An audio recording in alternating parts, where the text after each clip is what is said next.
ঈদ মুবারক viewers, মাসব্যাপী ত্যাগ তিতিক্ষার পর ঈদের আনন্দ ছড়িয়ে পড়েছে সর্বত্র।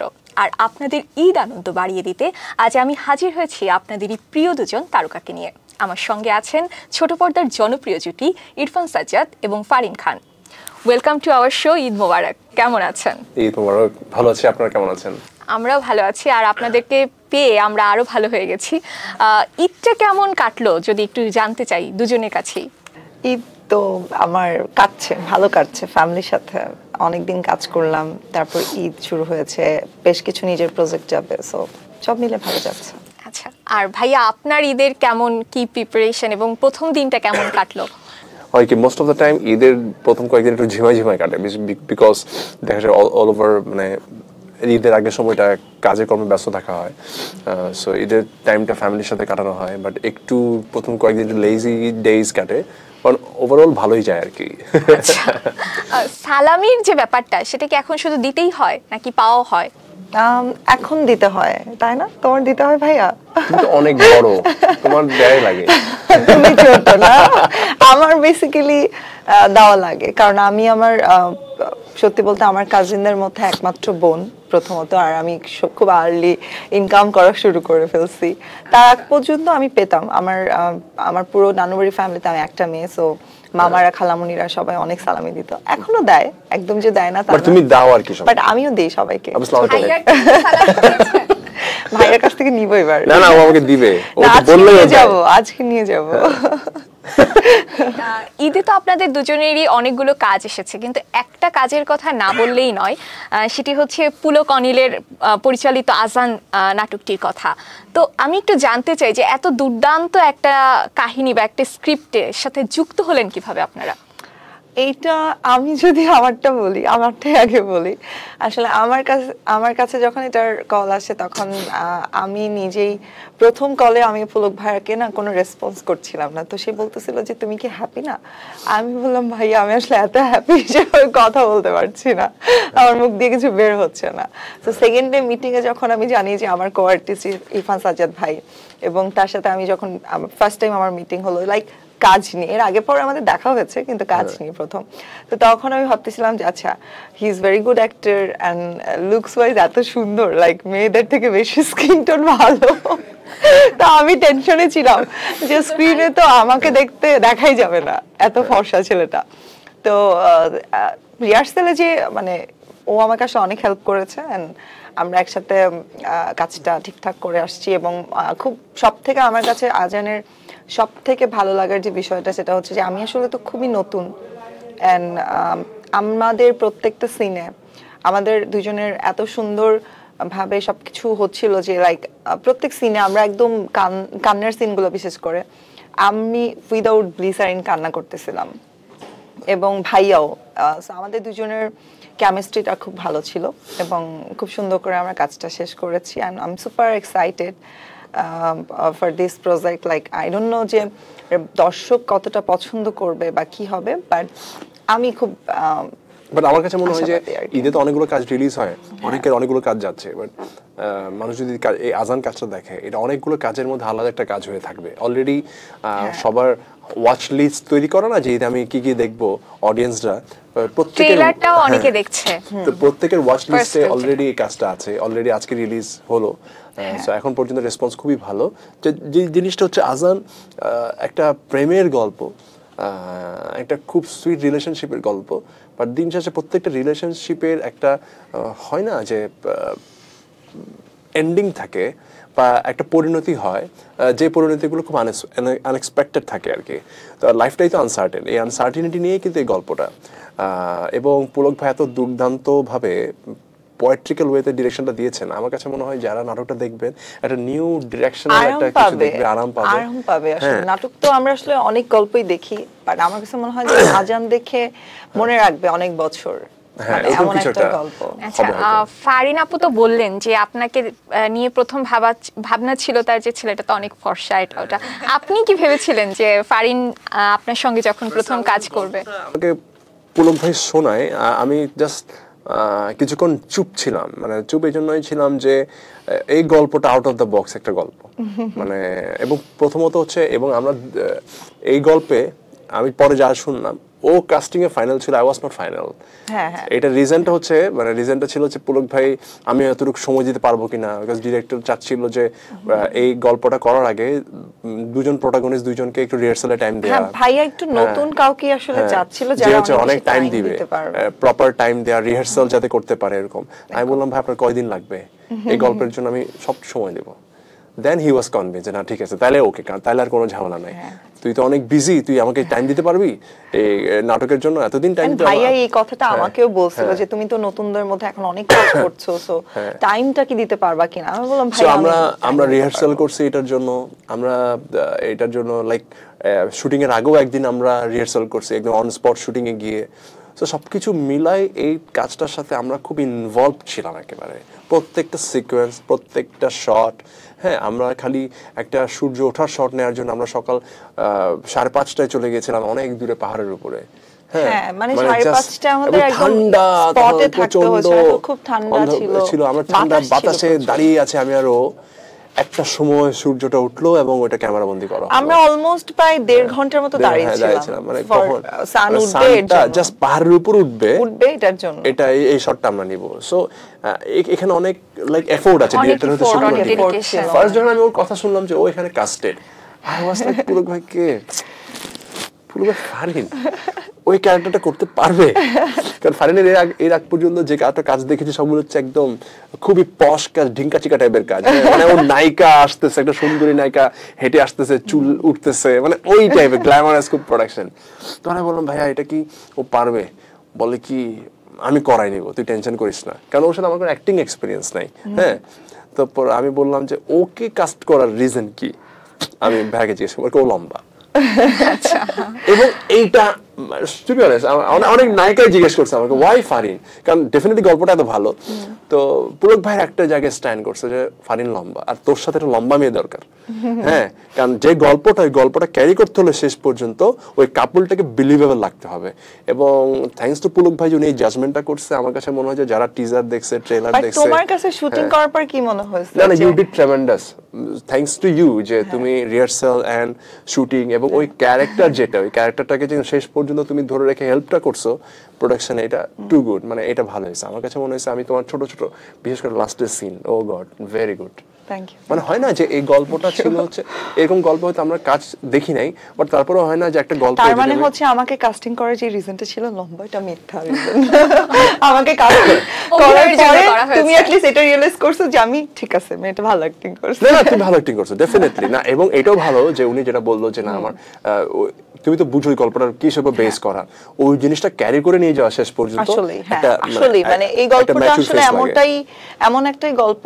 তো মেয়েটার ক্যারেক্টারটা বিশেষ করে মেয়েটার ক্যারেক্টারটা খুব ম্যাচিউর একটা ক্যারেক্টার। হ্যাঁ, তো ওইখানে ম্যাচিউর ফেস লাগে আর কি। হ্যাঁ, ওইটার জন্য যে আসলে আমাকে ভাবা হইছে এবং সেটা নিয়ে অনেকেই কনফিউজ ছিল, বা আমার ডিরেক্টর থেকে শুরু করে, না সরি ডিরেক্টর বলবো না, আমার কো আর্টিস্ট থেকে শুরু করে হয়তো বা অনেকেই ভাবছিল যে ও তো একদমই নতুন, ও কি আসলে পারবে কিনা, কারণ অ্যাক্টিং এ আসলে ম্যাচুরিটিটা অনেক ইম্পর্টেন্ট। সো আমার ডিরেক্টরকে আমি এর জন্য থ্যাঙ্কস দিব যে আসলে সে আমার উপর কনফিডেন্ট রেখেছিল এবং আমাকে সে ফাইনালি সেটা মানে করে বের করে আনছে। সো থ্যাঙ্কস টু পুলক ভাই। আচ্ছা, ঈদের সময় তো অনেক ধরনের নাটক মুক্তি পায় বা রিলিজ করে, প্রেমের গল্প তো থাকেই, কিন্তু এই আজানে আপনারা কি এমন এক্সপেক্টরের কথা বলবেন, যেহেতু আপনারা দুজনেই লিড কাস্টিং, আপনার মুখ থেকে আমরা একটু শুনতে চাই যে আসলে কি আছে এই গল্পের মধ্যে যার জন্য দর্শকের মন ছুঁয়ে যাবে। ভ্যালুস, রিলেশনশিপের ভ্যালুস, মানুষ কিসে আটকা একটা কথা আছে। এখন আপনার কাছে অনেক টাকা আছে, এটা কি আপনার লাইফে ইম্পর্টেন্ট বেশি, নাকি সময়টা আপনার কাছে ইম্পর্টেন্ট বেশি? একটা ছেলে একটা মেয়েকে অনেক ভালোবেসেও দেখা যায় অনেক ক্ষেত্রে ওরা সুখী না, কারণ ওদের কাছে টাকা নাই। আবার অনেকের কাছে টাকা আছে, ভেতরে ভালোবাসাটা নাই। হ্যাঁ, ভালোবাসা সবসময় আসলে মানে এখানে যেটা বোঝানো হয়েছে বা আমি যেটা বুঝছি বা যে জিনিসটা, এটা হচ্ছে রিলেশনশিপ ভ্যালুস বোঝানো হয়েছে এখানে। মানে শেষ পর্যন্ত গল্পটা এমন একটা জায়গায় যায়, আমার কাছে মনে হয় যে যারা ইয়াং কাপল আছে, ইভেন হাজব্যান্ড ওয়াইফ যারা আছে, তাদের সবারই কাজটা দেখা উচিত। আমরা আসলে অনেক সময় অনেক নিজের মানে কাছের মানুষদেরকেও ভ্যালু দিতে পারি না। ভাবি যে না লাইফে অনেক বিজি, আমি এটা ওটা হাবি যাবি, বাট দিন শেষে না ফ্যামিলি ম্যাটার করে, ফ্যামিলি খুব ম্যাটার করে। সো ফ্যামিলি এমন একটা জিনিস, যে জিনিসটা যদি আপনার সাথে না থাকে, আপনার ক্যারিয়ার থাকুক কিংবা আপনার অনেক কাছে অনেক টাকা পয়সা থাকুক, এটা একটা সময় গিয়ে ম্যাটার করে না। এটা আমরা বুঝতে বুঝতে অনেক দেরি করে ফেলি। সো আমার কাছে মনে হয় যে গল্পটা যারা দেখবে, হ্যাঁ তারা দেখবে যে মানুষ টাকা হারানোর চাইতো খুব সুন্দর আসলে ফ্যামিলির গল্প খুব সুন্দরভাবে এখানে দেখানো হবে। সো এই দিন শেষে আপনার যতই টাকা থাকুক, আপনার ফ্যামিলি যদি ক্রিয়েট না হয়, বা আপনি ফ্যামিলির এমন ইম্পর্টেন্ট কোনো বস্তু যদি হারাই ফেলেন, তাহলে লাখ টাকা কোটি টাকা দিয়ে ওটা আপনি আসলে পূরণ অ্যাচিভ করতে পারবেন না। আমার কাছে মনে হয় যে খুব ইন্টারেস্টিং একটা প্লট, খুব সুইট একটা, কঠিন কিছু না, খুব সিম্পল একটা স্টোরি, এত সুন্দর করে দেখানো, এটাতে এত সুন্দর করে ভ্যালুস গুলো বোঝানো, এটা অন্যরকম। এই জিনিসটা আমাকে খুব বেশি পিক করছে আর কি।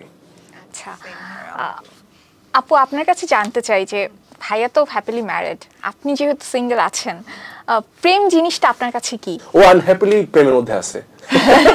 একদমই না। আচ্ছা তাহলে আমি রেডি টু মিঙ্গল। প্রেম আর ভালোবাসা আমার কাছে খুবই আলাদা মনে হয়। প্রেম কি? নিবেদন। প্রেম হচ্ছে আসলে নিবেদন, আমাদের নাটকে আছে। আর ভালোবাসা মায়া না। ভালোবাসা মায়া তো কি? ভালোবাসা কি? ডায়লগ ছিল। আরেকটা জিনিস, পুলক ভাই হচ্ছে লিটল প্রেমিক পুরুষ। প্রেমটা এত ভালো বোঝেন উনি, এই লোকটা এত ভালো প্রেম বোঝে। ওনার ডায়লগস আমাদের আজান দেখলে বুঝতে পারবে, আজানের প্রত্যেকটা ডায়লগগুলো কিছু মানে এবং ওনার কবিতা নিতে হবে।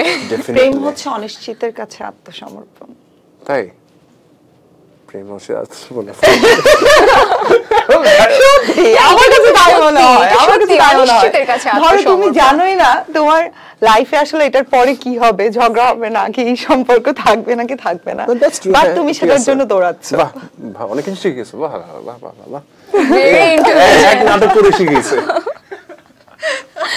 আচ্ছা ঈদে তো ভাইয়া আপনার আরো অনেকগুলো কাজ আসছে, সেগুলো সম্পর্কে একটু জানতে চাচ্ছি। আমাদের দুজনের একটা খুব ভালো প্রোডাকশন আসছে এবং একই চ্যানেলে ক্লাব 11 এন্টারটেইনমেন্টে, সেটার নাম হচ্ছে ফায়ার ফাইটার এ সাইলেন্ট হিরো। এত কাজ করছো সব ভুলে গেছে না? না দুইটাই কাজ করছে। সো এটা fire fighter silent hero, because এইটাও খুব দুর্দান্ত একটা গল্প। আমরা চাইছিলাম একই অ্যাক্টর সব ভুলে যায়, হ্যাঁ ডায়লগ ভুলে যায় সিনে।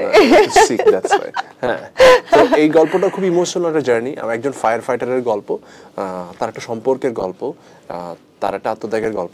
দিন শেষে এই গল্পটাও যারা দেখবে, এটা তৃতীয় দিন রিলিজ হবে। সো এটাও খুব ইমপ্যাক্টফুল একটা কাজ হবে এবার। এটা খুব সুন্দর।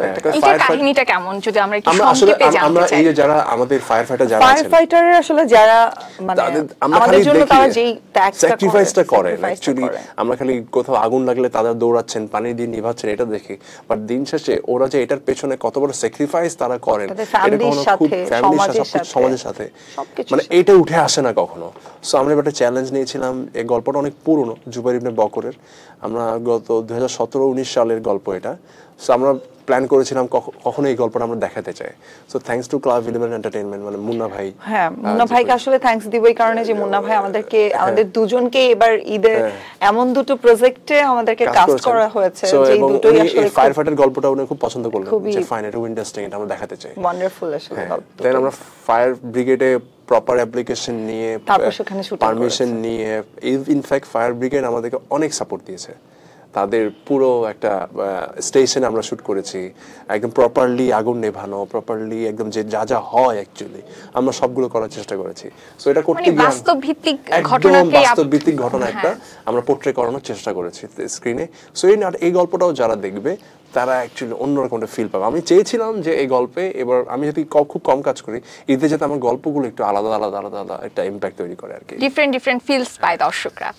আচ্ছা ভাইয়া, আপনি নিজেই বললেন যে আপনি কম কাজ করেন, আপনি তো সিনেমাতেও কাজ করেছেন, কিন্তু অনেক গ্যাপে কেন আমরা এত সুন্দর একটা হিরোকে সিনেমাতে রেগুলার পাচ্ছি না? এটা তো কঠিন প্রশ্ন। সিনেমার হিরো না, এর জন্য সিনেমার হিরো না, হইতাছে নাটকের হিরো। আপনার লাস্ট যে ভয়াল সিনেমাটা গেল, সেটাও তো খুবই প্রশংসিত হয়েছে। আপনাকে সবাই চায় বড় পর্দায়, কিন্তু কেন পাচ্ছে না? ডিপেন্ড করে হচ্ছে কি, হয়তোবা সিনেমায় হয়তো এমনি তো সিনেমার জায়গাটা আমাদের অনেক শেকি। আমার কাছে মনে হয় অনেক শেকি বলতে আপনি এটা গ্যারান্টি দিতে পারবেন না যে নেক্সট কোন সিনেমা আসলে মার্কেটে হিট করবে। হ্যাঁ, বা নেক্সট কোন সিনেমাটা আসলে মার্কেটে তার প্রফিটটা তুলে আনতে পারবে। সো ওই চর্চার জায়গা থেকে সে গত বছর যখন কিনা সিনেমাটা ভালো জায়গায় যাচ্ছিল, আবার দেশে একটা অস্থিতিশীল সিচুয়েশন তৈরি হয়ে আমরা সিনেমার বাজারটা আবার মাঝখানে অফ হয়ে গেল, আর কেউ সিনেমাটা রিলিজ দিতে চায় না, না থাক দিব না। সেই জায়গায় ঈদ আসলো দেখে এখন আবার বেশ কিছু সিনেমা আসছে। আপনি যখন ঈদটা বন্ধ হয়ে যাবে তখন আবার দেখবেন সিনেমা হলে সিনেমা নাই। সো খালি ঈদের উপর বেস করে আসলে সিনেমা ইন্ডাস্ট্রি সিনেমা করে আসলে সার্ভাইভ করা সম্ভব না, মানে সিনেমা তো টিকবে না।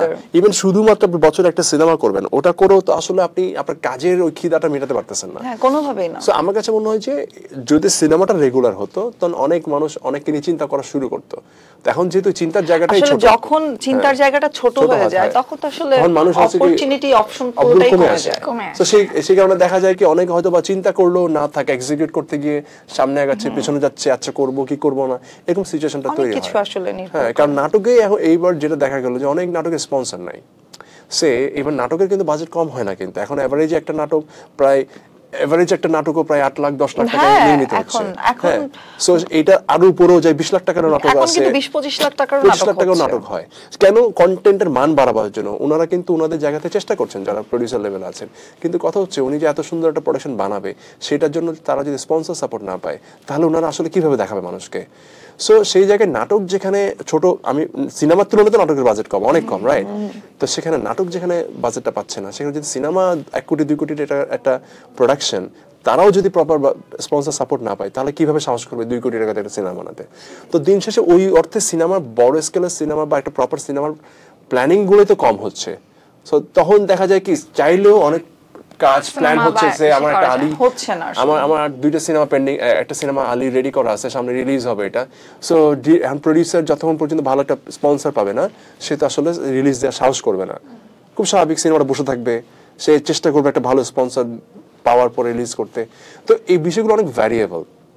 তো যে কারণে আসলে অনেক ভালোভাবে সিনেমা করার ইচ্ছা থাকলেও দেখা যায় যে সময় সুযোগ সবকিছু মিলায় এটা হচ্ছে না আর কি। হ্যাঁ, ফারিন আপু, আপনাকে কি কেউ বলেছে যে আপনাকে দেখতে অনেকটা বনি কাপুরের মতো লাগে? হ্যাঁ, বানি কাপুর। না, বানি কাপুর তো সুন্দর। আমাকে তো অনেকে বলেছে, সত্যি বললাম, আমাকে অনেকেই বলেছে। এবং আপনি কি এটাকে মানে ডিনাই করেন বা অ্যাকসেপ্ট করেন? না, করি না এটাকে। কারণ হচ্ছে আমার ফেসে কোনো রকম সার্জারি, কোনো রকম অ্যাস্থেটিক কোনো কিছু করা নেই। আর আমি যতটুকু জানি বানি কাপুর অনেক কিছু করার পরে আমার মতো লুকস হয়েছে। তো আমি আসলে আপনাকে দেখে দেখতে বানি কাপুরের মতো লাগে না, মেবি বানি কাপুরকে আমার মতো লাগে দেখতে। না, আমি যে কারণে প্রশ্নটা আপনাকে করলাম যে আপনার মানে লুকস, হাইট সবকিছু মিলে আপনাকে একদম পারফেক্ট একটা হিরোইন মনে হয়। তো সেই জায়গা থেকে আপনিও বা কেন মানে সিনেমার দৌড়ে নাই? কারণ এখন তো অনেক নায়িকাই ছোট পর্দা থেকে। আপনি জানেন কিনা জানি না যে আমার স্টার্টিংটা আসলে সিনেমা থেকে হয়েছিল, জাজ মাল্টিমিডিয়ার ব্যানার থেকে। বাট পরবর্তীতে ভাইয়া যেটা বললো, আসলে ব্যাপারগুলো এরকমই। যখন আমি আবার সিনেমা করার পর আমি আসলে পড়াশোনার জন্য একটা ব্রেক নিয়েছিলাম, তারপর যখন আবার কামব্যাক করি তখন আমার কাছে মনে হয়েছে আসলে আমি যে অ্যাক্টিংটা করতে চাই সেটার জন্য আসলে আমাকে নিয়মিত কাজ করতে হবে। কারণ আমি যদি এখন বাংলাদেশের সিনেমার জন্য বসে থাকি তাহলে আমাকে বছরে একটা কাজ করতে হবে, আর যেটা করে আসলে আমি আমার ক্ষুধাটাও মেটাতে পারবো না, আমি ফিনান্সিয়ালিও ব্রোক হতে থাকবো, এবং তাতে হয়তো আমার ফ্রাস্ট্রেশনের জায়গাটা বাড়বে। সো অ্যাজ এ আর্টিস্ট আমার কাছে মনে হচ্ছে যে আমি কাজটা রেগুলার করতে চাই, এবং সেটার জন্য আসলে নাটক বা ছোট পর্দা যেটা বলেন বা ওটিটি প্ল্যাটফর্ম, এগুলো আসলে অনেক আর্টিস্টকে নিয়মিত করতে অনেক সাহায্য করে। তো ওটা অনেক গুড প্ল্যাটফর্ম। তো ওই জায়গা থেকে আমি আসলে আপাতত এটাই কমফোর্টেবল ফিল করছি, এটা করে আমি খুব হ্যাপি আছি আলহামদুলিল্লাহ। ফিউচারে যে নায়িকার মতো লুকস আছে সেটা তো নাটকেও নায়িকা দেখানো সম্ভব। ভাইয়া বলতেছিল যে আমাকে সবসময় ভাইয়ারা দেখছে অনেক গ্ল্যামারাস লুকে, কারণ আমাকে নিয়ে আসলে সবাই এভাবেই চিন্তা করে। বাট আমি রিসেন্ট টাইম একটু আমার যেসব স্ক্রিপ্টগুলো এগুলো একটু বুঝে শুনে নিচ্ছি, যে একটু ভ্যারিয়েশন নেওয়ার ট্রাই করছি, একটু ভাঙার চেষ্টা করছি নিজেকে। আজানের পরে হয়তো মানুষ বুঝবে আমি আসলে কতটা তুমি অনেক ভালো করেছো। হ্যাঁ, আমি অনেক চেষ্টা করেছি, ভালো করেছি কিনা জানি না, আমাকে সে অনেক হেল্প করেছে। তো পুরো টিমটাই আসলে আমাদেরকে অনেক সাপোর্ট করেছে। তো অল ওভার নায়িকা তো আসলে এখন অনেক বয়স পড়ে আছে, করবো সামনে হয়তোবা, ইন ফিউচারে হয়তোবা করব। আচ্ছা, তারপরেও একটা বিষয়ে আপনারা একমত হবেন কিনা, যে অনেকেই বলে যে যারা নাটকের আর্টিস্ট তাদেরকে দেখতে মানুষ সিনেমা হলে যায় না, এই বিষয়টাকে আপনি কিভাবে দেখেন বা আপনারা কথা আমি বলবো এটা আসলে জানি না, এটা আসলে মানুষের আমি বলবো এটা আমি কিভাবে- যেমন আফরান নিশো ভাইয়া কিন্তু এখন আর নাটক করছেন না, যেহেতু সে সিনেমায় চলে গেছেন। এই বিষয়টাকে আপনারা কিভাবে দেখেন, যে আসলে কি এরকম একটা চাপ আর্টিস্টের উপরে থাকে কিনা? না এটা কোথায় আমি তো আরফান নিশোর ভাইয়ার নিশোবে নাটক নিশো করছে না, ভাইয়ের ঠিক আছে, এটা ভালো, মানে আমার কাছে মনে হয় যে ঠিক আছে, কারণ হচ্ছে নাটক তুমি করছে না বলতে হচ্ছে সে যে সিনেমাটা করেছেন সেটা তো আমি নিজে হলে যে দেখেছি, সেটা ভালো গেছে, ওই বছর না, না। হিট গেছে, তাই না? ডেফিনেটলি, এবং এবছরটাও সে দাগিটা যাচ্ছে। এখন কার কথা বলবেন আপনি? এখন নিশোবের আমরা কথা তো বলবেন? শুরুতেই বললাম যে আসলে সিনেমাই না, বছর আমি হয় ওইটাই একবার। আমার প্রশ্ন, যে যে মানে অনেকেই বলে যে নাটকের আর্টিস্টদের টাকা দিয়ে হলে টিকিট কেটে দেখা তাহলে অনেকেই যাচ্ছেন। না ঠিক আছে, এবং তাহলে খুব যদি না খুশির যায় একটা সংবাদ আপনাকে আমি দেই, যেমন আমি আমার ফেসবুকে রিসেন্ট টাইম ঈদের আগে কয়েকটা ট্রেইলার শেয়ার করেছি। আমাদের আসলে নাটকেও তো এখন সিনেমার মতো হচ্ছে, যেমন আমাদের লাস্ট খালিদ নাটকটা, বাজি, মুশফিকা ফারহান ভাইয়ের, এগুলো তো অনেকটাই কাইন্ডা সিনেমার মতো ট্রেলার করা হয়েছে। সো নাটকেও তো এখন বেশ সিনেমার মতো কাজ হচ্ছে। সো সিনেমায় কেন তারা পারবে না? এটা যেটা কিছু বলছি আমি করতে? বলেছি যে এই বাড়িতে 4টা সিনেমা রিলিজ হলো, হ্যাঁ, একটা হচ্ছে বরবাদ, একটা দাগি, একটা হচ্ছে জঙ্গলি, আরটা হচ্ছে মোশাররফ ভাইয়ের সিনেমার নাম হচ্ছে চক্কর। তিনজনই তো নাটকের, তিনজনই তো নাটকের। সাকিব ভাই ছাড়া তিনজনই তো নাটকের, হ্যাঁ। এবং সব সিনেমাতে রেসপন্স ভালো। সব সিনেমার অডিয়েন্স response কোথায়, ভালো। মানে কাদেরকে দেখতে যাচ্ছে? এবং আপনি যদি দিন শেষে হ্যাঁ, চিন্তা এটা করেন, true। আমার প্রশ্নটা এটা হচ্ছে হচ্ছে- যে হ্যাঁ, ধরেন ভাইয়া সিয়াম ভাই কিন্তু এখন আর নাটকে আপনি পাচ্ছেন না এটা সিয়াম ভাই। শুনেন, আপনার যখন কিনা, হ্যাঁ এটা ট্রু, নাটকে পাচ্ছি না, ফাইন, এটা একদিক দিয়ে ভালো। সে ফর এক্সাম্পল আমি যখন কিনা ফুল কনসেন্ট্রেশন একদিকে দেব, সেটা একদিকে দেওয়াটাই ভালো, তাহলে সেটাই আপনার উচিত। কাজের প্রতি কনসেন্ট্রেশন মান সবই ঠিক থাকে। সবকিছু ঠিক আমিও যদি কখনো সিনেমায় বিজি হয়ে যাই, তাহলে ডেফিনেটলি আমার নাটক নিয়ে আর ভাববো না। কারণ Exactly, আপনি একসাথে অনেকগুলো নৌকায় পা দিতে পারবেন না, এবং একসাথে অনেক কিছু করলে আসলে সেই জিনিসটার সেই জিনিস value তো থাকে না। ভ্যালু এটা কোনো true। কিছুই থাকে না। মানে এটা তো আপনি যেটা বলতে চাচ্ছেন, হ্যাঁ নাটকের মানুষদের সিনেমা হবে না এটা ভুল, বাট হ্যাঁ আমি যদি সিনেমাই করি প্রপারলি, সিনেমাটাই তাহলে আমার করবো। আসলে সিনেমাটা করা উচিত, কারণ কনসেন্ট্রেশন এক জায়গায় থাকাই ভালো। তাহলে যেটা হয়, কাজটার কোয়ালিটিটা একেবারে আলাদা হয়ে যায়, কারণ সিনেমায় তো অনেক টাইম দেওয়া লাগে, একটা সিনেমার পেছনে 1 মাসের একটা প্রি প্রোডাকশন হ্যাঁ, থাকে, এটা একটা বিগ প্ল্যাটফর্ম, একটা বিগ অ্যারেঞ্জমেন্ট থাকে, বিগ টাইমের ব্যাপার মানে থাকে। কারণ হচ্ছে So, হ্যাঁ, so ওই জায়গা থেকে অবশ্যই- আমার মনে হয় যে এটাই ভালো, যদি আমি সিনেমা করে সিনেমার দিকে থাকাটা বেটার। আচ্ছা ভাইয়া, আপনি তো হ্যাপিলি ম্যারিড, কিন্তু যখন কোনো নারী ভক্ত আপনাকে ভালোবাসা নিবেদন করে, ভাবি কি জেলাস হয়? ঘরের কথা একটু জানতে চাই। ভাবি জেলাস হয় কিনা, এগুলো আসলে হয় কি, মানে এখন আর ওর মানে এগুলো নিয়ে কোনো ইয়া নাই, মাথা ব্যথা নাই আসলে, মানে কাজ এটা তো ওর ইউজ টু হয়ে না, গেছে। ভাবি যে- মনে হয় খুবই নাইস পারসন। আমি যত হ্যাঁ, মানে দেখেছি, ওই যেমন জিনিসটা আমাদের হচ্ছে- সেটে ভাবি বাবুকে নিয়ে যতবার ফোন করতো, আমি দেখতাম খুবই নাইস বন্ডিং তাদের, তারা খুব সুন্দর বন্ডিং শেয়ার করে। আচ্ছা, এখন একটু ফারিনাপুর কথা বলেন, যে সে কি সিঙ্গেল নাকি লুকিয়ে লুকিয়ে কিছু চলছে ভিতরে? কিছু চলছে না, ভাইয়া জানে, তাই না? ভাইয়া নীরবতা অন্য কিছু বলছে। আচ্ছা কিছুদিন না, আমি সিঙ্গেল, আমি একদম সিঙ্গেল, আমি সারা জীবন সিঙ্গেলই থাকবো। ও সিঙ্গেল, সারা জীবন সিঙ্গেলই থাকতে হবে? সারা জীবন ও single থাকবো। সিঙ্গেলই, বাট মোবাইল একটু বিজি থাকে আর কি। ভাইয়ার থেকে কম থাকে একটু।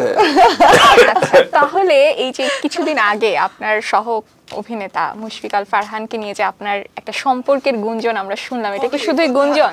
কবে, কোথায় এটা? সিরিয়াসলি আমি জানি না, এরকম কিছু তো শুনি নাই।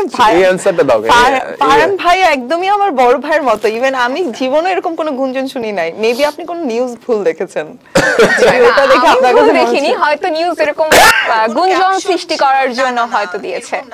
আমি তাহলে আপনাকে এটা ক্লিয়ার করি। লাস্ট একটা নাটক রিলিজ, আপনারা অনেকেই অনেক নাটকই করেছেন। রিসেন্ট টাইম একটা নাটক যেটা হচ্ছে আরটিভিতে ছিল, তো ওই নাটকটার নিউজের ক্যাপশন গুলো ছিল এরকম যে ফারহানের প্রেমে ফারিন, ফারিনের প্রেমে ফারহান, বাট এরকম কিছুই না, একদমই না। আমার ফারহান ভাইকে খুবই ভয় পাই এবং রেসপেক্ট করি। আচ্ছা, কেন ওনাকে সবাই ভয় পায় কেন? আমি আরো দুই একজনের কাছে শুনেছি। কারণ হচ্ছে আমার মনে হয় কি তার পার্সোনালিটিটাই এরকম, হয়তোবা যেমন ইরফান ভাইয়ের সাথে আমার একদমই হচ্ছে ছোট ভাই বোনের মতো বন্ডিং, রাইট? কে বলছে দুষ্টুমি তোমাকে? করে কথা বলি। না না না, এই, তুমি কিন্তু আমাকে খুব বাজে বলেছো। বাট ফারহান ভাইয়ের সাথে এটাও না, ফারহান ভাইয়ের সাথে আমি সেটে থাকলে, সে ধরেন যদি থাকে সেটে, আমি থাকি মেকআপ রুমে যখন ভাইয়া থাকে তখন আমি থাকি set এ। এইরকম, মানে এতটাই আমি ভয় পাওয়া হয়। একদমই।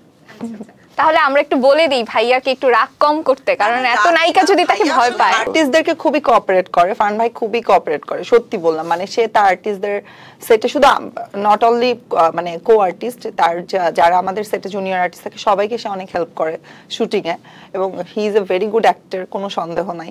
বাট আমি আসলে তার ফ্যানও, বাট সে আসলে এরকম মানে রাগীটা কি না, বাট হয় না একটা সম্মানের জায়গা থেকে, যেহেতু অনেক সিনিয়র রিজার্ভ থাকে, ওই পছন্দ জায়গা করে। করে। হ্যাঁ, আচ্ছা, আর সে হয়তো তাহলে ওই বিয়েটা অ্যাটিটিউডটাই আপনি ক্যারি কবে করে। করছেন? করব যখন আমার বিয়ের সময় হবে, তখনই আমি দৌড় দিয়ে যে বিয়ে করে ফেলবো। দৌড় দিয়ে যে বিয়ে, হ্যাঁ, একদম। মানে কোনো প্ল্যান নেই না, যে- আমার বিয়েতে আমি কোনো এত বেশি অনুষ্ঠান এত কিছু প্ল্যান নেই, খুব সিম্পলি সবকিছু করার প্ল্যান ইনশাআল্লাহ। ইরফান ভাই নাচবে।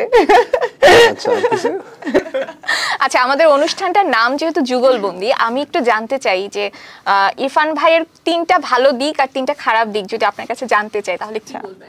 আমি তো আসলে পার্সোনালি ইরফান ভাইকে খুব একটা চিনি না, আমার সাথে তার শুটিং এর জাস্ট 5 ডেজ এর একটা জার্নি ছিল, রাইট? বাট যতটুকু আমি বুঝতে পেরেছি, মানে আমার যতটুকু আমি বুঝতে পেরেছি, সেটা হচ্ছে যে তার একটা ভালো দিক, খুব আমার কাছে যেটা খুব ভালো লাগছে সেটা হচ্ছে সে ফ্যামিলি ওরিয়েন্ট, লাইক খুব ফ্যামিলির সাথে কানেক্টেড। তার বেবিটার সারাক্ষণ সে খুব সেটেও সে খুব মানে হয় না যে রেসপন্সিবল খুব ফ্যামিলির ব্যাপারে, এটা খুব ভালো দিক। আরেকটা ভালো দিক হচ্ছে ভাইয়া অহংকারী টাইপ মানুষ না, মানে মনে হয়েছে যে সে খুব হয় না যে হ্যাঁ জলি মাইন্ডেড বা খুব মানে ক্লিন, খুব বেশি প্যাচানো না। আর থার্ড ভালো দিক কি বলবো, তোমার ভালো দিকও খুঁজে পাচ্ছি না, খারাপ দিক অনেকগুলো আছে, এটা বলতে বললে সব বলে দিচ্ছি। এই যে ভাইয়া কার সাথে কাজ করলেন যে আপনার 3টা ভালো দিকই খুঁজে পাচ্ছে না? ভালো দিক বলবো হচ্ছে এই তো ভালো অ্যাক্টিং করে। খারাপ 3টা দিক না, 5-6টা বলতে পারবো। আচ্ছা, খারাপ দিক বলবো হচ্ছে খুব মেকআপ করে, ঠিক আছে, মেকআপে প্রচুর কনসেন্ট্রেশন, মেকআপ দেখছো? বাট মেকআপে তুমি makeup ওর স্কিন নিয়ে খুব কনসার্ন থাকে, লাইক এখানে পিম্পল হইছে, এখানে মশা কামড় দিছে, খুব মানে এইটা ওর খুব এটা anyone না এটা বেশি তুমি হ্যাঁ, অনেক বেশি definitely। কনসার্ন। তা এটা হচ্ছে ওর খারাপ দিক আমার কাছে মনে হয়। আর প্রচুর ফোন টিপে সারাক্ষণ করতেই থাকে, এটা একটা খারাপ দিক। তোমার থেকে বেশি? আমার থেকে 10 গুণ বেশি।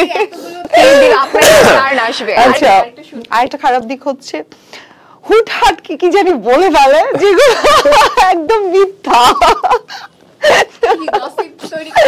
না, মানে ও বুঝে শুনেই বলে এগুলো। এই যে আপু একটু আগে আপনার কথা বললেন না আপনিও খারাপ, একটু আগে যে বললেন এটা আপনি খারাপ, কিন্তু আপনি জেনে বলছেন, রাইট? না জেনে তো জিজ্ঞাসা করেন, রিসার্চ করে বললেন। একদমই না, ভুল রিসার্চ তোমাদের। আচ্ছা, এখন ভাইয়া আপনার কাছে শুনবো ফারিন আপুর 3টা ভালো দিক আর 3টা খারাপ। ও আমার মাঝে কি বলে আল্লাহ। ভালো দিক হচ্ছে ভালো দিক কি আল্লাহ, দেখছো নাটক কম করো ভাইয়া। ভালো দিক ও পার্সোনাল লাইফ সম্পর্কে যতটুকু শুনলাম সেটা বলতে হয়। ভালো দিক ও হচ্ছে ও রেসপন্সিবল, এবং ও আমাকে বলছে ওর লাইক আমার একটা ফ্যামিলি আছে, তুমি আমাকে বললা যে ফ্যামিলিটাকে তুমি চালাও, একটা needy family, so this is very good, humanity আছে ওর মধ্যে, এটা খুবই ভালো। হ্যাঁ, আরেকটা জিনিস, ওকে আমি যতটুকু ভাবছিলাম শুটিং করার আগে যে অনেক বেশি ডাম্প ভাবছিলাম, হ্যাঁ মানে এটা না, সে আল্লাহ আমাকে ডাম্প ভাবছিলা, এটা সে স্মার্ট আছে, সুন্দরী মেয়েরা একটু ডাম্প হয়, এবং এটা সে না ভালো আছে এই জায়গাটা। আর দ্বিতীয় থার্ড যেটা সেটা হচ্ছে লাইক টাইম দিছে ক্যারেক্টারের প্রতি, মানে ক্যারেক্টারের প্রতি যদি ক্যারেক্টার ভালো লাগছে এন্ড টাইম দিছে আমাদেরকে, মানে এফোর্টটা, নায়িকা সুলভ কোনো কাহিনী নাই সেটার মধ্যে, that's the very important part. আর খুব টাইম মেইনটেইন করে, হ্যাঁ আমি অনেক টাইম মেইনটেইন করে, এটা খুব এটা খুবই ভালো গুণ বর্তমান সময়ে। প্যারা নাই, মানে আমি জানি যে ও টাইম 4টা বলছে, মানে 4টার আশপাশ টাইমে, 4টার মধ্যে, ও 4টার আশপাশ টাইমে থাকবেই, সো এটা ভেরি গুড, মানে এটা আমি যেটা বলা সেটা। আর খারাপ আসলে না খারাপ কিছু নাই, শুনুন, খারাপ ও যেটা বললো মোবাইলের যদি বলি, আমার খুবই ডিস্টার্ব করছে, কিন্তু ও আমাকে ডিস্টার্ব করছে প্রচুর ফোন টিপে। পুলক ভাইকে জিজ্ঞেস করেন সামনে কি করছে না করছে। না ওদের সেটা হচ্ছে আমার নাটক রিলিজ, আর কথাই বলে না, he is not the place for excuse. আচ্ছা ঠিক আছে, শেষ করে হ্যাঁ ওকে কে কি বলছে না বলছে পুরো মুড অফ, সে টাইম নেই, ক্যারেক্টার থেকে সরে যাচ্ছে, এবং যেটা ইমপ্যাক্ট কয়টা সিনে পড়ছেও, এবং এটা নিয়ে ডিরেক্টরও খেপছে। ওই সিনগুলোই কান্নার সিন ছিল, মুড অফ করার সিন ছিল, এটা কান্না হয়ে গেছে। হ্যাঁ, এই জিনিসটা কনসেন্ট্রেশনটা সরে যায় সামটাইমস, মানে ডিস্টার্ব করে এই জিনিসগুলো। এটা ঠিক করে নিবা, বুঝছো? হ্যাঁ ইনশাআল্লাহ, ইনশাআল্লাহ। আমি অনেক ছোট মানুষ, ইনশাআল্লাহ। এটা আর একটা খারাপ দিক যদি বলি, আসলে এই যে আপনাকে বললো আপনি গুঞ্জন রটান, এটা এই বিষয়ে কিছু একটা গুঞ্জন রটায় না, গুঞ্জন রটায় না, বলে ফেলে কি জানো, মানে বুঝে না কোথায় কি। এই যে আপনি একটা প্রেমের কথা বললেন, সেটা আমিও বলছি তাকে, এইগুলো ফালতু কথা কবি না, আর তেমন একটা মাথায় নেই আমার। এই আপনাদের দুজনের কাছে আমার একটা প্রশ্ন, যে নাটকের ক্ষেত্রে আমরা প্রায় শুনে থাকি যে সিন্ডিকেটের শিকার হয়। আপনারা যেহেতু একসাথে অনেকদিন ধরে কাজ করছেন, মানে একসাথে হয়তো আজকেই প্রথম, কিন্তু কাজ তো করছেন, সিন্ডিকেটের কবলে কি কখনো পড়েছেন, বা আপনারা কি কোনো সিন্ডিকেটের অংশ কিনা? বলো, তুমি সিনিয়র, তুমি বেশি আসলে ভালো এইসব নিয়ে আর জানো। কথা বলতে ইচ্ছা করে না, বুঝছেন? এইসব নিয়ে কথা বললে অনেক কথা বলা হয়। হ্যাঁ, এইসব নিয়ে কথা বললে লাইক হচ্ছে শত্রু আসলে আমার মনে হয় না। সে ফর এক্সাম্পল এমন একটা ইন্ডাস্ট্রিতে আমরা আছি, এখানে আমি তো অনেক কাছের মানুষকেও দেখছি, অনেক দূরের মানুষকেও দেখছি। তো দিন শেষে আসলে শত্রু বা বন্ধু বিষয়টা সেটা না, বিষয়টা হচ্ছে এখানে সবাই স্বার্থপর আসলে। হ্যাঁ, মানে এটা হচ্ছে বিশেষ করে বেশ কয়েকজন নায়িকাকে বললে আমি নাম বলতে পারবো, স্বার্থপর আসলে। ও যখন দেখছে যে ওর সাথে কাজ করলে আমার লাভ আছে, তাহলে ওদিকে দৌড়াই, যখন আমার এই সাথে কাজ করলে লাভ আছে আমি এদিকে দৌড়াই। মানে বিষয়গুলো এরকমই। এখানে আসলে শুধু নায়িকা কেন বলছো, নায়কও ডেফিনেটলি নায়কও সেম। হ্যাঁ, ফাইন। সো এখানে আসলে আছে জিনিসগুলো, নাই তা না, অবশ্যই আছে। সো এই নোংরামিগুলো আমার ভালো লাগে না। হ্যাঁ, মানে আমি অনেকের কাছ থেকে শুনছি আপনার মানে প্রোটাগনিস্ট ঠিক করে দেয়, মেকআপ আর্টিস্ট হতে শুরু করে ইনফ্যাক্ট সাইড ক্যারেক্টার কি হবে সেটা। সো আর এখানে যখন কিনা পুরো জিনিসটা একটা কন্ট্রোলে চলে যাবে যে কোনো একজন স্পেসিফিক আর্টিস্টের, তখন কিন্তু বিষয়গুলো খুব কঠিন। সে ফর এক্সাম্পল একজন ডিরেক্টর এমন হয়েছে যে একজন ডিরেক্টর একটা মেকআপ আর্টিস্টকে তার টিমে কাজ করেছে, তো অমুক নায়িকা বলে দিছে অমুক মেকআপ আর্টিস্ট থাকতে পারবে না সেটের মধ্যে।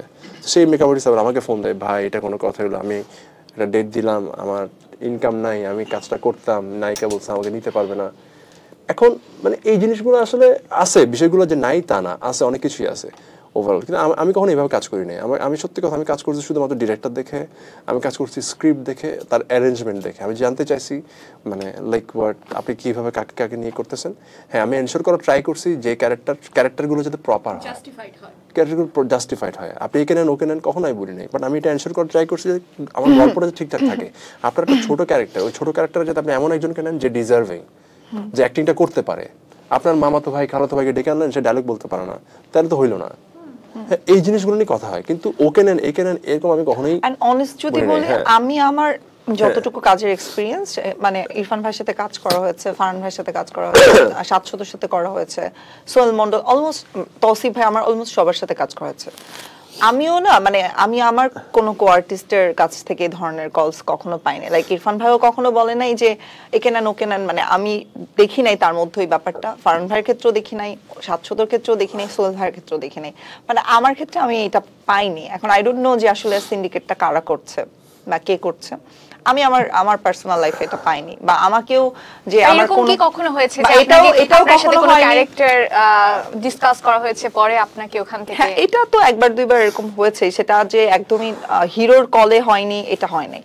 শুধু মিথ্যা বলবো না, এটা ডিরেক্টরদের কল থেকেই না হয়ে গেছে। তুমি ভালো টাইমে মিডিয়া জয়েন করছো। আর হিরোদের ক্ষেত্রেও যদি বলি, অনেস্ট বলবো যে আমাকে কেউ ওইভাবে কাজে রেফারও করে নাই। আমার যেমন ফার্স্ট কাজ যেমন ইরফান ভাইয়ের সাথে হলো যে পুলক ভাইয়ের কন্টাক্টে, মানে যেটা হয় রেগুলার যে ডিরেক্টর কল।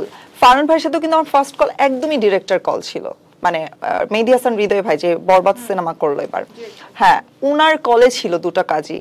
তো আবার ৭০০-র সাথে সেম ডিরেক্টর কল ছিল, সোহেল ভাইয়ের সাথেও ডিরেক্টর কল। আমাকে কখনো কোনো হিরো রেফার করেনি, হয়তো বা আমি আসলে তাদের খুব একটা পছন্দের না। আচ্ছা, কিন্তু জুটি প্রথাকে কিভাবে দেখেন আপনারা? মানে একটা জুটি মানে ১০০টা নাটকও করে ফেলছে, এরকমও আছে। তো এই জিনিসটাকে আপনারা কিভাবে দেখছেন? যার যার পার্সোনাল চয়েস আসলে, এবং ওইখান থেকে তো সিন্ডিকেটটা তৈরি হয় যে আমি ওকে ছাড়া কাজ করবো না, ওকে ছাড়া কাজ করবো না, ওরে নেন, ওকে এইটা একটা ফ্যাক্টর থাকে, এটা পজিটিভও দেখবো নেগেটিভও দেখবো। এটা পজিটিভও দেখা যায়, নেগেটিভও দেখা যায়। পজিটিভের সাইড থেকে যদি বলি, ধর একটা জুটি যখন ক্রিয়েট হয়, দর্শক বারবার যখন চায়, তখন তো আসলে তাদেরকেই নিতেই হয়, কিছু করার থাকে না, বা প্রোডিউসারদেরও তখন কল হয়ে যায়, রাইট, যে ওকেই না ওর সাথে। কিন্তু এটা করে করে কিন্তু দর্শকরা একরকম বোর হয়ে যায় যে একই জুটিকে তারা বারবার আসলে বোর হয়ে যায়, তাহলে তারাও তো বারবার কেন দেখতে চায়? আমার এইটাও একটা কোশ্চেন মার্ক, যে আসলে সবকিছু আমাদের উপর চাপিয়ে দেওয়াটা উচিত না। দেখছি একই আর্টিস্টকে দেখছি, দেখতে এটা আসলে বাধ্য দিচ্ছে এর পুরোটা হচ্ছে বিজনেসের উপর। এখন কথা হচ্ছে একটা কাপলকে নিয়ে নাটক যখন একটা প্রোডিউসার দেখছে যে বারবার একটা কাপল মানে ভিউ দিচ্ছে, আর্ন করে দিচ্ছে, তখন অটোমেটিক্যালি তারা চায় সেটা। ফারিন আপু, আপনি তো সিনেমা থেকেই আসছেন, নাটক করছেন, আবার সিনেমাতে কাজ করার আগ্রহ আছে, তো সামনে যদি আপনার সাথে শাকিব খানের কোনো কাজের অফার আসে, করবেন কিনা বা ইচ্ছে আছে কিনা? কারণ সব বলছি না, অধিকাংশ নায়িকারই স্বপ্ন থাকে শাকিব খানের সাথে স্ক্রিন শেয়ার করবে। না, আমি এরকম কোনো স্বপ্ন সত্যি ঘুমের মধ্যে দেখি নাই, সত্যি দেখি নাই। আমি এরকম কোনো স্বপ্ন, মানে আমি এটা আসলে, আমি সাকিব ভাইয়ার অনেক সিনেমা দেখি, he is a very good actor এবং খুব ভালো কাজ করছেন, বাট এরকম কোনো স্বপ্ন আমি রাতে দেখি নাই। বাট আপনি যদি অন্য কোনো স্বপ্নের কথা বলে থাকেন যে সিনেমা করার ইচ্ছা আছে কিনা, হ্যাঁ ডেফিনেটলি, যদি ভালো কোনো স্ক্রিপ্ট আসে, ভালো কোনো কলস থাকে, তো অবশ্যই করবো। সেটা সাকিব খান হোক, সেটা ইরফান ভাই হোক, সেটা যেই হোক, স্ক্রিপ্ট ভালো হলে, যেমন আমাদের পুলকে যদি আমাকে সাকিব খানকে কাস্ট করা হতো, আমি অবশ্যই করতাম। আজানে সরি, পুলক ভাই বলে ফেলছি, পুলকে আজানে যদি কাস্ট করা হতো, করতাম। আপনার যে বোল্ড স্টেটমেন্ট এবং আপনার ফেসবুক বা সোশ্যাল মিডিয়াতে আমরা যে সব ছবি দেখি, এগুলো খুব বোল্ড হয়, এটা নিয়ে অনেক আলোচনাও হয়। এই বিষয়ে আপনার কি পার্সপেক্টিভ? না, আমার এই ক্যারিয়ারের আগে আমি আসলে খুব ধাপে ধাপে আসছি এখানে। আমার প্রথম যে স্টার্টিং ছিল সেটা হচ্ছে মডেলিং এ। আমি অনেক বাংলাদেশের সব ব্র্যান্ডের সাথে কাজ করেছি একটা সময়। আপনি যে বোল্ড ছবিগুলোর কথা বলছেন, আপনি যদি ভালো করে দেখেন, তাহলে প্রত্যেকটা ছবি আমার কোনো না কোনো ফ্যাশন হাউসের ছবি, ম্যাক্সিমামই আমি কোনো ড্রেসের ছবি তুলেছি। আমি আমার পার্সোনাল লাইফে খুব একটা বোল্ড ছবি তুলি না। আর তারপরে সিনেমার ক্ষেত্রে হয়তো বা কিছু বোল্ড ফটোশুট করা লেগেছিল, যেগুলো পোস্টারের জন্য, একদমই কাজের জন্য যেসব ফটোশুট গুলো করা হয়েছে। আমার পার্সোনাল লাইফে আসলে খুবই আলাদা একটা মেয়ে, যেখানে আমি আসলে খুব ক্যাজুয়াল লুকে থাকি, এবং সেখানে হয়তো আমি সালোয়ার কামিজও পরি, বড় লং টি শার্ট পরে ফেলি, শার্ট পরে ফেলি, মানে আমি খুব একটা পার্সোনাল লাইফে নায়িকা সুলভ না, যেটা ভাইয়া বলছিল। আর ফেসবুকের যে ছবিগুলো, এগুলো আসলে সবই আমার কাজের ছবি। আমার যদি পার্সোনাল ছবি আপনি ঘাটেন ফেসবুকে, যে আমি ঘুরতে গেছি কোথাও বা কোথাও খেতে গেছি, দেখবেন যে ম্যাক্সিমাম টাইমই খুব থ্রি পিস পরা বা ক্যাজুয়াল কোনো লুকে দেখা যাবে। যে প্রশ্নটা, মানে এই প্রশ্নটা এই কারণেই করলাম, অনেকেই বলেন যে বর্তমান সময় নারীদের প্রতি যে সহিংসতা বেড়ে গেছে বা নির্যাতন বেড়ে গেছে, এটার অন্যতম কারণ হচ্ছে নারীর পোশাক বা নায়িকাদের পোশাক। এই কারণে তারা সাধারণ মেয়েদের উপরে একটা, নায়িকাদের পোশাকের জন্য এটা অনেকেই বলে, মানে আপনাদের কাছে কি মনে হয় যে কেন ছোট বাচ্চা মেয়েরাও আজকে নির্যাতনের শিকার হচ্ছে? নায়িকা, বাংলাদেশের নায়িকা কয়জন আসলে, মানে কতজন নায়িকা বাংলাদেশে? যদি আপনি মডেল নায়িকা অল ওভার হিসাব নিকাশ করেন, খুব একটা বেশি হওয়ার কথা না, রাইট? আমাদের দেশের জনসংখ্যা যদি হিসাব করেন, সেই জায়গা থেকে বাংলাদেশের অনেক মেয়ে আছে যারা বোল্ড জামা কাপড় পরছে না পার্সোনাল লাইফে। আর এইটা আসলে আমি একদমই বিশ্বাস করি না যে পোশাকের জন্য তুমি অন্যায় করছো। কারণ তোমার সাথে যে, ধরো সাপোজ আমি যদি ফর এক্সাম্পল যে আপনাকে একটা বাজেভাবে একটা কথা বলা হলো, তাহলে আসলে বাজে মানুষটা কে? তোমার পোশাকটা বাজে নাকি সেই মানুষটা বাজে? তাহলে অবশ্যই বুঝতে হবে যে তুমি আসলে মানুষ ভালো না, যার কারণে তুমি আরেকজনকে নিয়ে কথা বলছো। কারণ যার আসলে অনেক কাজ, যার আসলে এডুকেশন ব্যাকগ্রাউন্ড অনেক ভালো, ফ্যামিলি ব্যাকগ্রাউন্ড ভালো, যে আসলে শিক্ষাটা নিয়ে বড় হয় না, সে কখনোই আরেকজনের প্রোফাইলে যে কথা বলবে না বা আরেকজনকে নিয়ে কথা বলবে না। এটা তো টোটালি আমার পার্সোনাল লাইফ। আমি নিজের টাকায় খাচ্ছি, নিজের বাবার টাকায় খাচ্ছি, নিজের ফ্যামিলিতে আমি বিলং করছি। সেখানে যদি আমাকে নিয়ে আমার পোশাক নিয়ে কারো সমস্যা থাকে, তাহলে সেটা তার সমস্যা, সেটা আমার সমস্যা না। এবং সেই প্রবলেমের জন্য দায়ভার তার, এবং সেটার জন্য খারাপটার জন্যও দায়ভার তার। সেটা আসলে আমার যে ভ্যালুসটা আপনার করা দরকার। মানে আমরা যেটা হয়, আমাদের এই ধরনের ঘটনা কিন্তু আপনি দেখেন গ্রামে এখন অনেক বেশি হচ্ছে, এবং প্রত্যন্ত গ্রামে বেশি হচ্ছে। তো ওখানে কি বোল্ড কাপড় চোপড় মধ্যে কেউ হাঁটে না। একটা বাচ্চার সাথে ঘরে আসিয়ার সাথে যেটা ঘটলো, সেটা কি বোল কাপড়ের জন্য ঘটেছে? বিষয়টা হচ্ছে কি মানুষের কি বলবো, সবাই খুবই পারভার্ট হয়ে যাচ্ছে। তাহলে এখানে কোনো না কোনো জায়গায় আমাদের শিক্ষার অভাব আছে। আমার কাছে এটা আমি সেদিন আলোচনা করছিলাম একজনের সঙ্গে। সো আমাদের যেটা সমাজ কল্যাণ মন্ত্রণালয় একটা ডিপার্টমেন্ট আছে, সো ওদের উচিত প্রত্যন্ত গ্রামে মানুষদের শুধু হাতে কলমে শিক্ষা না, শিক্ষার পাশাপাশি একদিন একটা ক্লাস নেওয়া উচিত হোয়াট ইজ মানে স্বশিক্ষা, সোশ্যাল শিক্ষা, ভ্যালুসটা আসলে কি। হ্যাঁ, ওরা যেভাবে চিন্তা করে এভাবে তো শহরের মানুষ বা আমরা তো চিন্তা করতে পারবো না। হ্যাঁ, যদি বোল্ড কাপড় যদি এরকমই হয় তাহলে অনেক বছর আগে একটা টনি এরকম কোন একটা নামের ক্যান্টনমেন্টে যিনি তো একদম হিজাব করেন, হিজাবি ছিলেন, তো তাহলে ওনাকে কেন রেপ করা হলো? সো দিন শেষে এটা মানুষের ভ্যালুস, ও কিভাবে দেখে একটা মেয়েকে, কিভাবে দেখে একটা মানুষকে। আসলে যে খারাপ মানুষ খারাপ ভাবে মানুষকে চিন্তা করে তাকে নিয়ে আসলে মানে তাকে নিয়ে আলোচনাটা না করে আমাদের উচিত ভালো কাউকে নিয়ে। আমি আপনাকে বলি, সে ফর এক্সাম্পল আমাদের কাছে সে শুটিং করছি, ও আমি ওকে হাক করলাম, ও আমাকে হাক করলো, দিস ইজ ভেরি সিম্পল। একদমই শুটিং, সেটা শুটিং ছাড়াও হাই কি অবস্থা তোমার, ভালো আছো, এটা আছে আমি ওকে দেখিই নই চোখে, ও আসলে গুড টাচ ব্যাড টাচ একটা ব্যাপার আছে, ফিল আছে। এই জিনিসগুলো শিখাইতে হবে মানুষকে, আসলে শিখাইতে হবে। এগুলো ভালো স্কুলে শেখায়, গ্রামে গঞ্জে এগুলো শেখাতে হবে। গুড লুকটা কি, কে আমার কিভাবে তাকাচ্ছে। আমরা এই যে আমাদের এখন দেখা গেছে যেমন আমাকে কোশ্চেন করা হয়েছিল যে আমরা ইন্ডাস্ট্রিতে একটা কাপল একসাথে কাজ করলে, যেমন ভাইয়া ম্যারিড, আমি তার সাথে যদি এখন পরপর 4-5টা প্রজেক্ট করি, আমাদের অনেকেই এ ধরনের নিউজও করে বসে, আমি কাউকে উদ্দেশ্য করছে না, এরকম নিউজও করে বসে, এই তো ওর মধ্যে ওর প্রেম চলছে, এই চলছে সে চলছে। তো এই যে মিনিং গুলো, এইগুলো তো আসলে এই যে এখন সোশ্যাল মিডিয়াতে যে ধরনের নিউজও করা হয় এগুলো তো আসলে এগুলো খুব উস্কানিমূলক, মানে এই উস্কানিমূলক, এবং এই ধরনের নিউজের জন্য মানুষ কিন্তু মজা নেওয়ার জন্য, রাইট, অডিয়েন্সরা ভুলভাল তথ্য জানে। উস্কানিটা কিন্তু আমরা আমাদের এখান থেকে আমরাও দেই, কিন্তু আমরা সেই সোকল সুশীল সমাজ অনলাইন নিউজ পোর্টালগুলো যাতা নিউজ করে, এগুলা মনটা চাই সামনে এনে সত্যি কথা থাপড়ায় কিছুক্ষণ, তোমরাই তো উস্কানি দিয়ে দিচ্ছ। তোমরা কি ওই পার্টিকুলার আর্টিস্টের পার্টিকুলার মানুষের সম্মান তোমরা রেখেছো? তোমরা রাখোনি। তো তোমরা রাখোনি সাধারণ মানুষ করতে গেলে, মানে একটা কাপল যদি রেগুলার কাজ করে, তাহলে যদি তাদেরকে এই ধরনের কল শুনতে হয়, তাহলে আমাদের ফ্যামিলিকেও তো এগুলো আমাদেরকে সাধারণ মানুষের জন্য তো সাংবাদিকরা অনেক বড় জায়গায়, কিন্তু সাংবাদিক কিছু একটা লিখলে তারা অনেক স্ট্রংলি সেটা বিলিভ করে, কোন একটা জিনিস পোস্ট হলে তারা স্ট্রংলি বিলিভ করে, সাংবাদিকদের তারা অনেক সম্মান করে। কিন্তু তো দ্যাট মিনস সেই জায়গায় কোনো একটা সোশ্যাল সংবাদপত্রের অনলাইন ভার্সনে বা কোথাও যদি এমন উস্কানিমূলক কোনো কথাবার্তা লেখা হয়, সেটা তো আসলে খুব তার কাপড় চোপড় নিয়ে, তার গ্ল্যামার নিয়ে, একটা কি অন্তর্বাস পরে ফেসবুকে নেট দুনিয়া ঝড় তুলে নেন উনি। হ্যাঁ, তারপরে হচ্ছে দেশের বাইরে যে মানুষ ওখানে আবার পোস্ট করবে নেট দুনিয়া ঝড় তুলছে না আপনার মনে ঝড় তুলছে, মানে ওয়াই, মানে এখন কথা হচ্ছে সবকিছু নিয়ে তো নিউজ হয়। তো আসলে উস্কানিটা কে দিচ্ছে? অথচ আমরা জানিও না সে হয়তো ছবি পোস্ট করছে, কিন্তু অনলাইন একটা ভার্সনে দিয়ে দিল, দিয়ে সেটাকে একদম ভাইরাল করে দিল, খুব ঝড় তুলে ফেলছে। তো সবাই তো এগুলো তো আমরাই উস্কানি দিচ্ছি, তো তাহলে আমরাও দোষী, আমরা সেই সুশীল সমাজ আমরাও দোষী, আমরা পড়াশোনা করে এসব করছি, তো কাকে দোষ দিবেন আপনি? তো দিন শেষে আমার ভ্যালুসটাকে ডেভেলপ করতে হবে। আমরা ভালো হলে চারপাশে সবাই ভালো হবে। আমাদেরকে দেখাতে হবে যে জিনিসটা মানে তুমি যেভাবে চিন্তা করো সেই চিন্তার জায়গাটা পরিবর্তন করো, সেটা প্রত্যেকটা ছেলেরও প্রত্যেকটা মেয়েরও। আচ্ছা, আমরা অনুষ্ঠানের একেবারেই শেষ দিকে আমরা একটু জানতে চাই যে আপনাদের আপকামিং কি কি প্রজেক্ট আসছে, আমরা কি কি ধরনের কাজে আপনাদেরকে দেখতে পাবো সামনে। প্রথমে ভাই আপনি এখন তো ঈদের জাস্ট ব্রেক চলছে, আপাতত যে কাজগুলো করেছে সেগুলো একটু এনজয় করে নিই, কয়েকটা কাজ অনেক হলো, কয়েকটা সামনে অনেক হবে, এই আবার সামনে নতুন করে স্কেজুলগুলো পড়ছে একটা করে। আমার সামনে একটা সিনেমা, একটা ওয়েব ফিল্মের শুট আছে, খুব সম্ভবত খুব শীঘ্রই শুরু হবে সেগুলোর কাজ। এই তো আপাতত এগুলো নিয়ে আমি আছি, আমি আমার মতোই। আমার তো ঈদে বেশ কয়েকটা প্রজেক্ট গেল, আজান এবং ফায়ার ফাইটার, আবদার নামে একটা কাজ গেল, তারপর বেশ কয়েকটা like I love you teacher CMB থেকে গেল।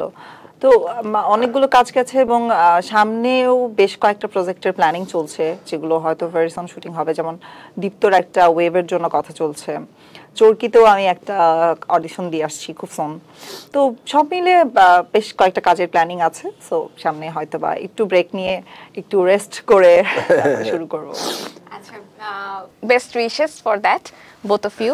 ভাই, আমরা একেবারেই শেষের দিকে আড্ডার, আমরা চাইবো যে আপনাদের দুজনের একটা ডায়লগ দিয়ে শেষ করতে, সেটা আপনাদের রিসেন্ট যে নাটক রিলিজ করেছে আজানের। বলো বলো। ওকে, আচ্ছা, প্রেম কি?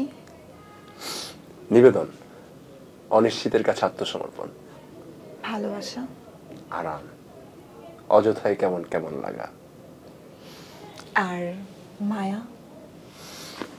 তোমার জ্বরে আমার বুক কেঁপে ওঠা। ওয়াও, খুব সুন্দর হয়েছে। এখন আমরা বিদায় নিচ্ছি and thank you so much for coming. Thank you. Thank you so much. Viewers, এই ছিল ঈদের বিশেষ আয়োজন যুগলবন্দির আজকের আয়োজন। নেক্সট এপিসোডে হাজির হয়ে যাব আপনাদেরই প্রিয় আরেকটি জুটির সাথে। ততক্ষণ পর্যন্ত ভালো থাকুন। ঈদ মোবারক সবাইকে।